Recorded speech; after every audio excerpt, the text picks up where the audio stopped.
Long before kingdoms were built on justice, there was a man who opened the door to evil. His name was Zahhak, a young prince, ambitious but weak in heart, who desired greatness more than wisdom.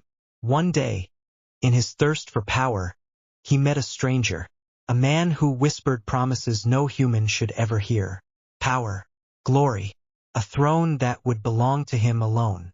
Blinded by ambition, Zahhak made a choice. A single agreement that would curse not only his life but all of Persia. The stranger vanished, and from that moment, darkness began to grow inside Zahhak's destiny. At first he felt stronger, sharper, more powerful than any man alive. But soon, something changed. 2 black serpents grew from his shoulders. Alive, hungry, never resting. Terrified, Zahhak tried to cut them off, but they would not die. And then the stranger returned. He revealed the truth. The serpents could only survive on one thing: human brains. If they were not fed, they would consume Zahhak himself. From that day, the king became something else. Not a ruler, but a predator. Every day, 2 innocent lives were taken from his kingdom, to feed the darkness on his shoulders. Fear spread across the land. Families hid their sons. Mothers prayed every night. But the shadows only grew stronger.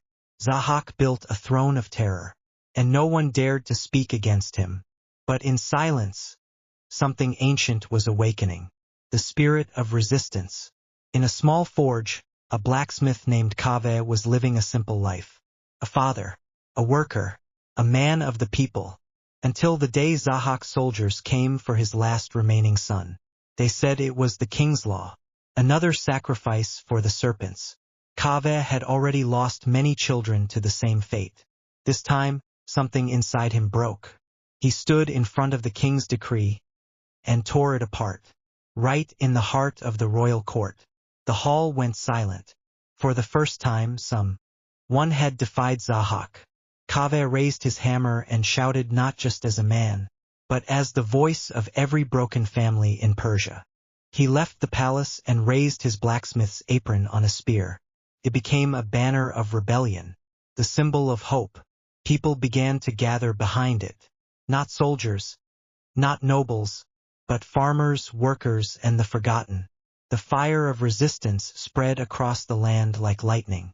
Zahhak, enraged, ordered armies to crush the rebellion. But something had changed. Fear was no longer stronger than hope. And in the mountains, far from the king's reach, another force was rising. A hidden heir of light, destined to end the darkness. His name was Feridun. Raised in secrecy, trained away from the world, guided by fate itself.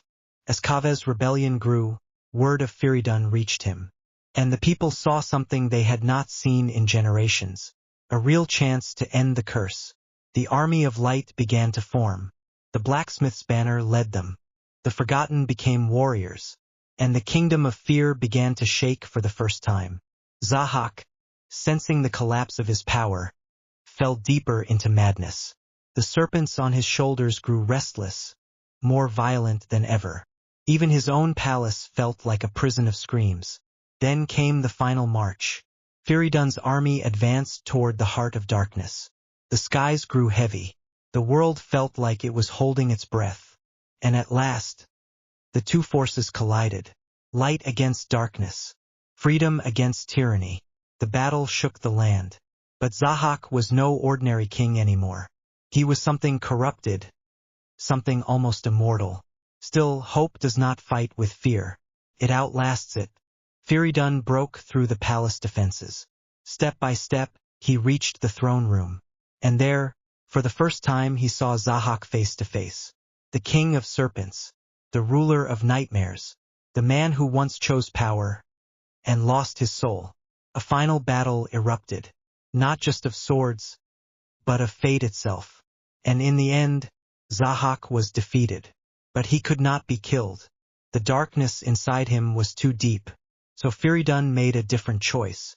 Zahhak was chained, not to be freed, not to be forgotten, but to be sealed away forever, inside a deep mountain prison, where no light could reach him.